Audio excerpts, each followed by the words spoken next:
La vie vous semble une bataille sans fin. Richesse, amour, santé, réussite. Vous aspirez à tout cela, mais une force invisible vous bloque, vous sabote en douce. Ce n'est pas le destin, ni la société, ni le hasard, c'est vous. Au plus profond de vous sommeille une puissance insoupçonnée, capable de bâtir des empires ou de vous précipiter dans l'abîme. Cette force, ce n'est pas une magie ésotérique ou une faveur divine, c'est la foi, mais pas une foi passive, héritée des sermons dominicaux. C'est une foi active, une énergie créatrice qui façonne votre réalité, votre destin. Imaginez, chaque objet que vous utilisez, chaque réussite est née d'une idée, d'une vision. Avant d'exister concrètement, elle a existé dans l'esprit de quelqu'un.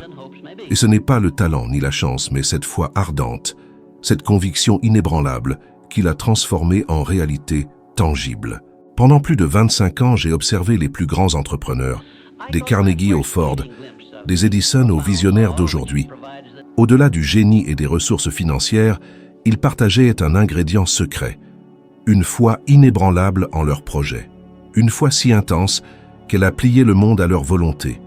Votre réalité extérieure est le reflet de votre foi intérieure. Ce en quoi vous croyez profondément façonne votre univers.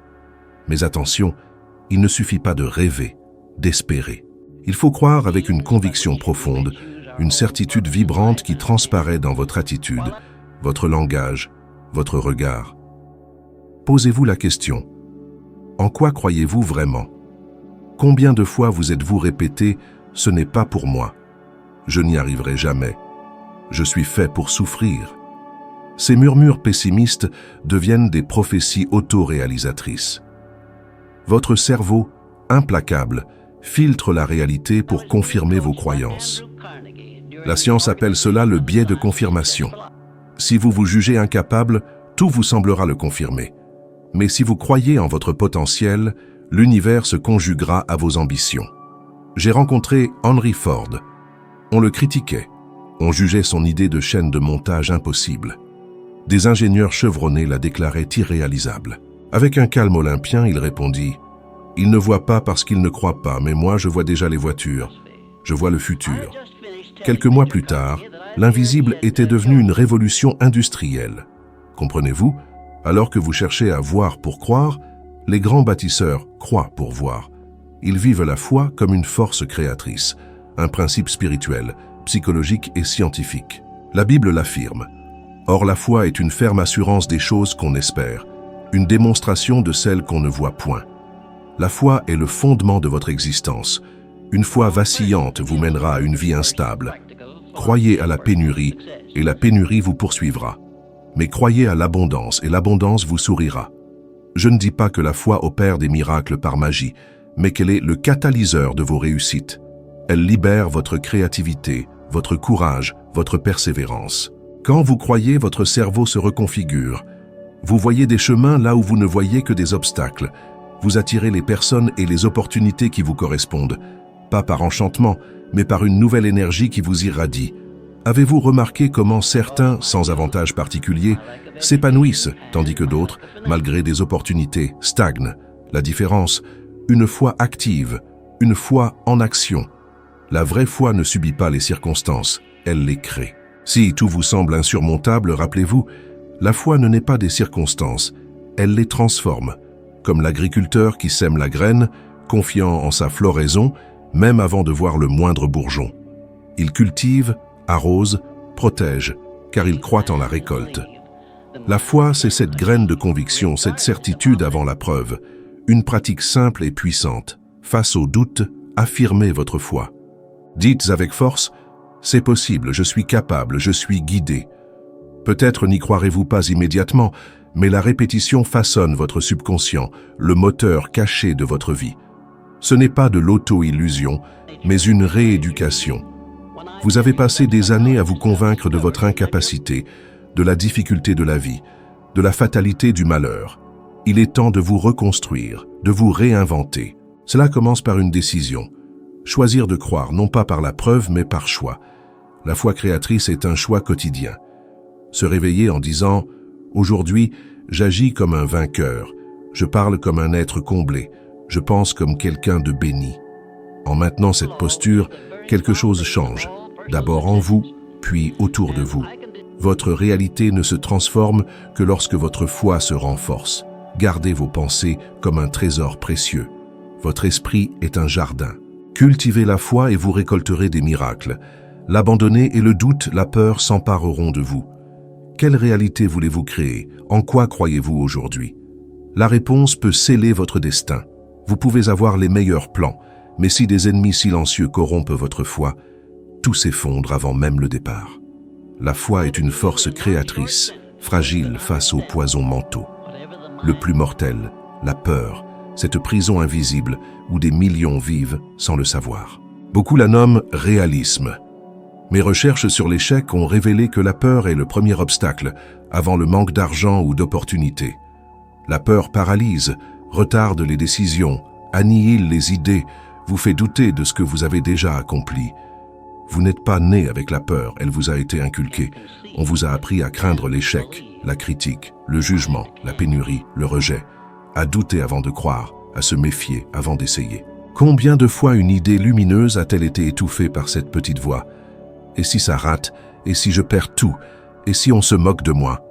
Vous avez reculé, repoussé, abandonné, une graine de plus qui n'a pas fleuri. Avant la publication de mon premier ouvrage, j'ai été ridiculisé. Un critique a déclaré « Il tente de transformer la pensée positive en science. C'est du charlatanisme. » Cela m'a blessé.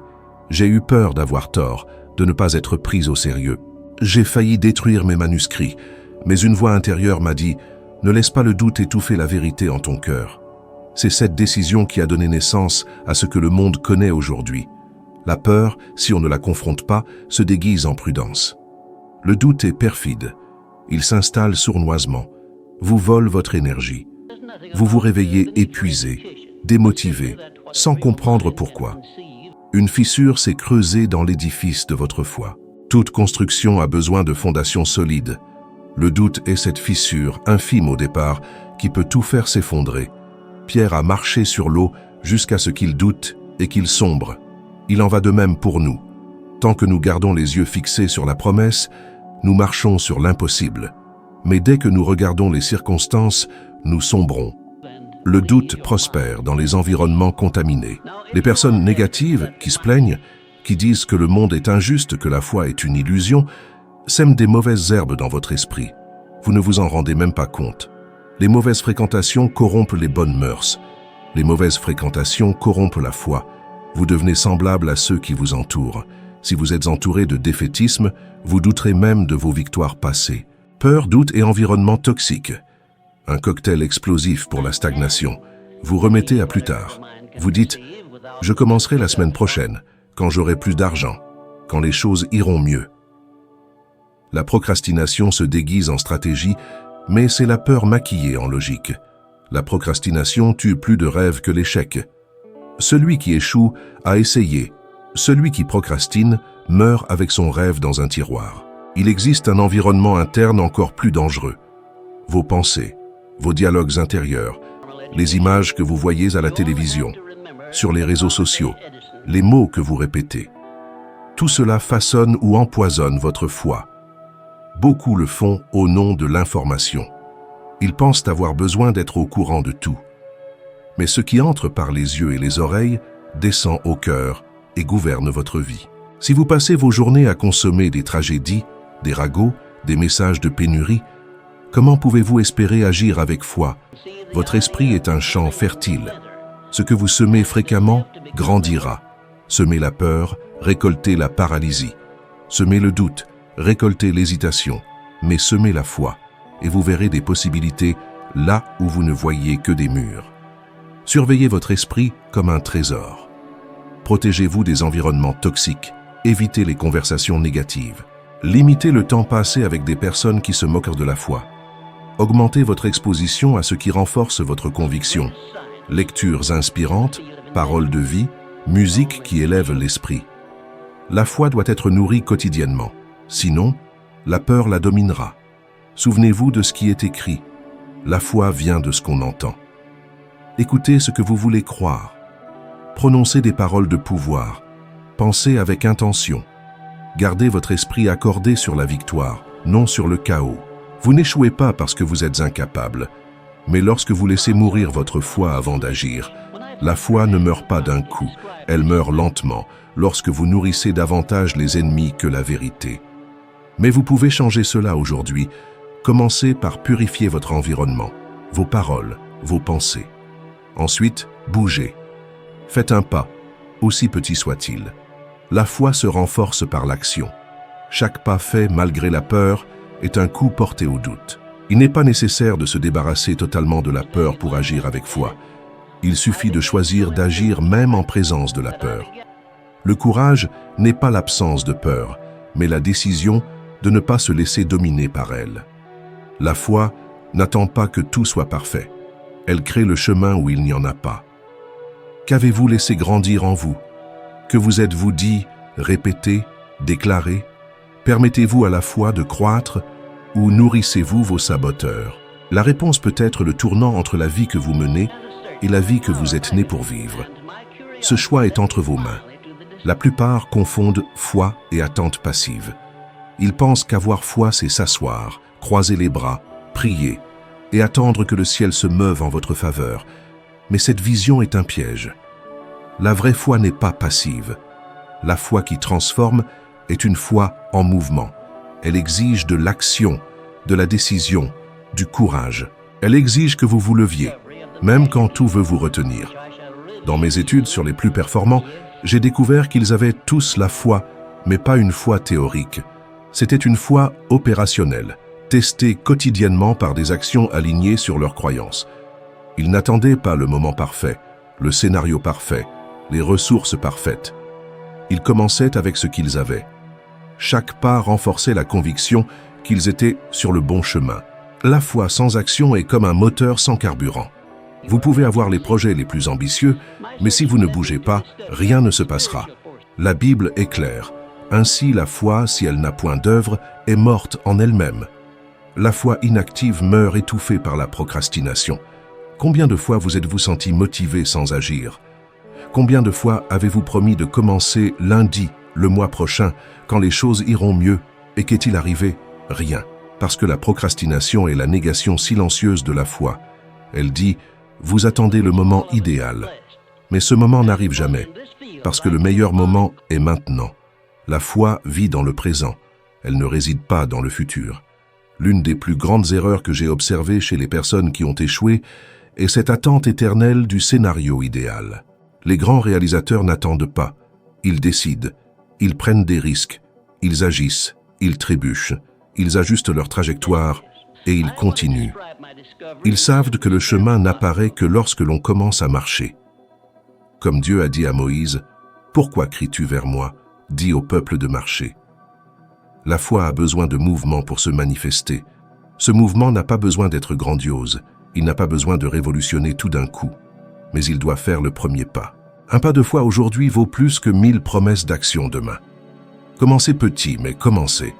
Si vous souhaitez prospérer, commencez par organiser vos finances. Si vous souhaitez une vie spirituelle plus forte, commencez par prier tous les jours, même pendant 5 minutes. Si vous souhaitez améliorer votre santé, commencez par une marche quotidienne. L'important est de mettre votre foi en pratique. Une foi qui reste sur le papier n'est qu'une intention endormie. J'ai reçu une lettre d'un jeune homme désespéré. Il disait « J'ai la foi, je prie tous les jours, je lis vos œuvres, je médite, je visualise le futur, mais rien ne se passe. » Et je lui ai demandé « Qu'avez-vous fait de concret la semaine dernière pour vous déplacer dans la direction de ce en quoi vous croyez ?» Il est resté silencieux. Il attendait une réponse mystique, une ouverture surnaturelle.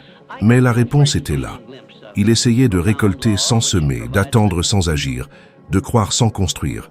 Cela me rappelle un moment avant la publication de mon premier livre. Je n'avais ni argent, ni soutien, ni garantie de succès. J'avais seulement ma foi. Beaucoup m'ont conseillé d'attendre, de chercher un mécène. Mais je savais, si j'attendais, j'abandonnerais. Alors j'ai vendu ce que j'avais. J'ai frappé à toutes les portes. J'ai affronté les refus, les railleries, les humiliations. Et un éditeur a accepté mon manuscrit. Des années plus tard, ce livre a transformé des millions de vies. Cela ne s'est pas produit parce que j'étais intelligent, cela s'est produit parce que j'étais animé par la foi. J'ai agi, même sans voir. C'est exactement ce que fait la foi. Transformer l'invisible en visible par la force de l'action. Si vous dites que vous croyez, mais que vous restez paralysé, votre foi n'est pas vivante. Et tout ce qui est sans vie doit être ravivé. Comment? Par le mouvement. La foi est comme un muscle. Si vous ne l'exercez pas, elle s'atrophie. Mais plus vous agissez malgré la peur, plus elle devient forte. Ce ne sera pas facile. Agir avec foi sera inconfortable. Vous transpirerez, vous douterez, vous serez tenté de faire marche arrière. Mais c'est dans cet inconfort que votre foi est forgée. C'est dans l'action qu'elle se prouve. Abraham a-t-il eu peur en quittant sa terre? David a-t-il ressenti le poids du doute en affrontant Goliath? Bien sûr, mais ils ont agi quand même. Et la victoire est venue après l'action, pas avant. Faites un test. Pensez à un domaine de votre vie où vous souhaitez un changement. Qu'avez-vous fait hier pour vous rapprocher de cet objectif? Si la réponse est rien, ne vous culpabilisez pas, mais décidez. Décidez de faire un pas aujourd'hui, imparfait, petit, mais un pas de foi. Si vous ne savez pas par où commencer, je vous propose un défi. Pendant les 7 prochains jours, effectuez une action quotidienne en accord avec ce en quoi vous croyez et ce que vous désirez. Peu importe l'ampleur. L'important est d'agir. Écrivez une page, envoyez un CV, faites un appel téléphonique, priez avec intensité. Organisez une partie de votre vie. Mais ne restez pas immobile. Ne laissez pas la foi mourir dans l'intention. Dieu ne bénit pas les intentions, il bénit les actions. Il honore la foi qui se manifeste par des œuvres. Lorsque vous commencez à agir, quelque chose d'extraordinaire se produit. Votre esprit s'aligne, votre énergie change, les portes s'ouvrent et l'impossible commence à paraître stimulant, puis atteignable, et puis réel. La foi qui attend est passive. La foi qui agit est puissante. Votre vie commence à changer lorsque vous cessez d'attendre et que vous commencez à construire. Avec ce que vous avez, lâchez prise sur vos peurs et osez franchir le pas. C'est dans l'audace que naissent les miracles, que la foi se concrétise. Un secret chuchoté à quelques initiés accélère la manifestation de vos désirs plus que toute autre pratique. La gratitude, pas une simple politesse, mais un véritable ancrage spirituel.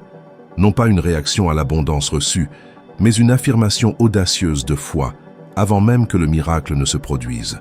La vraie gratitude précède la réalisation, elle ne la suit pas.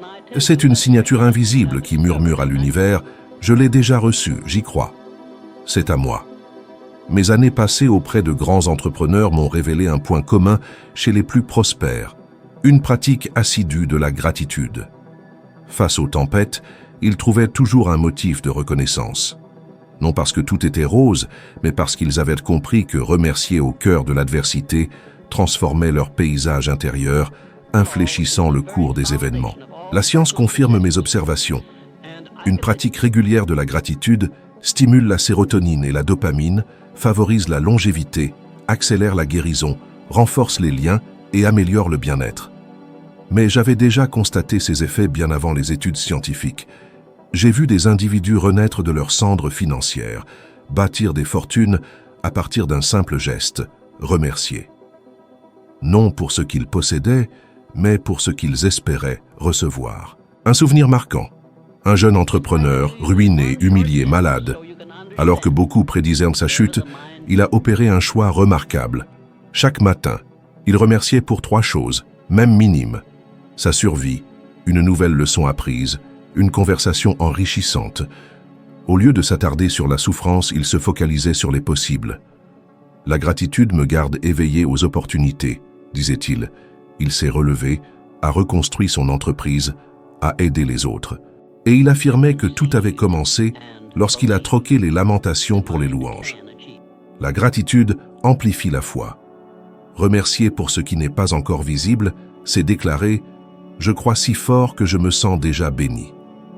Cette émotion génère une puissante vibration, imprégnant pensée, parole et action.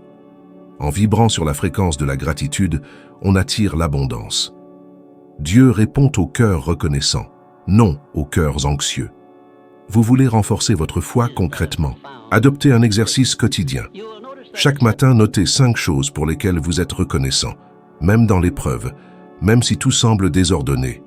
Remerciez pour l'air que vous respirez, pour un nouveau jour, pour votre force intérieure, pour un être cher, pour une leçon apprise. Le soir, avant de dormir, remerciez pour les petites victoires de la journée. Cela transforme votre état émotionnel, façonne votre mental, fortifie votre foi. Mais comment remercier quand rien ne va? Avec des dettes, la douleur, les déceptions? La réponse est simple, puissante. C'est précisément dans ces moments que la gratitude est la plus efficace. Elle ne dépend pas des preuves, mais de la conviction. Et la gratitude ancrée dans la foi déplace les montagnes. Comme Paul et Silas, prisonniers, qui ont chanté au lieu de se plaindre, et leurs chaînes se sont brisées. Comme Jésus, multipliant les pains après avoir remercié. Ceux qui attendent que tout soit parfait pour remercier restent prisonniers de la pénurie, car leur foi est liée au visible. Mais qui cultive la gratitude en amont plante dans l'invisible. Et ce qui est semé avec foi et gratitude est récolté avec abondance. Je vous mets au défi. Pendant 7 jours, remerciez avant de vous plaindre. Remplacez les critiques par des louanges. Au lieu de demander « Pourquoi moi ?», demandez « Qu'est-ce que je peux apprendre ? Qu'est-ce que je peux encore remercier aujourd'hui ?» Observez le changement. Vous changerez. Et quand vous changez intérieurement, votre environnement se transforme en conséquence. La gratitude est la reconnaissance que le bien est en route. C'est le carburant qui accélère les processus divins. C'est la foi incarnée. Et en remerciant même dans l'adversité, des sources jaillissent là où régnait l'aridité. La gratitude transforme la stérilité en fertilité, les ruines en fondation, le chaos en harmonie. Quand avez-vous réellement remercié la dernière fois? Non par obligation, mais avec émotion. Non pour ce que vous possédiez, mais pour ce que vous espériez avec foi. Non pour ce que vous avez reçu, mais pour ce que vous croyez recevoir. Cette pratique peut être le tournant entre une foi théorique et une foi vivante. Et la foi vivante, je le répète, crée votre avenir. Alors, aujourd'hui, ne vous contentez pas d'écouter. Agissez, prenez papier et crayon. Écrivez « Je suis reconnaissant pour » et complétez avec ce qui jaillit de votre cœur. Faites-en un rituel, un pacte avec votre nouvelle réalité. Chaque fois que le doute pointe, ripostez avec gratitude. Car où est la gratitude? La peur n'a pas sa place. Où est la gratitude? La foi se renforce. Et où la foi est forte, la réalité s'incline. La foi voit avant que cela n'arrive, mais la gratitude ressent avant de voir. Et lorsque foi et gratitude s'unissent, l'impossible devient inévitable. La vraie foi n'attend pas que cela se produise. Elle se produit pendant que vous agissez. La foi, ce n'est pas seulement croire, c'est construire, déclarer, avancer, même sans voir le chemin. Et lorsqu'elle est accompagnée d'une gratitude active avant même la victoire, elle devient une force imparable. Maintenant que vous avez assimilé ce savoir, poursuivez votre évolution. La vidéo sur l'écran vous mènera à une nouvelle étape de cette transformation. Vous approfondirez votre sagesse et ferez un pas de plus pour devenir 1% meilleur que vous ne l'êtes aujourd'hui. Et croyez-moi, 1% par jour, avec foi et constance, transforme toute réalité. Si ce message vous a touché, soutenez la chaîne avec un « j'aime ». Cela amplifie notre portée. Et pour rejoindre notre communauté avec accès anticipé, contenu exclusif et priorité sur les commentaires, abonnez-vous. Vous serez le bienvenu. Je vous remercie profondément de m'avoir accompagné jusqu'ici et je vous donne rendez-vous avec une foi renouvelée dans la prochaine vidéo. À bientôt.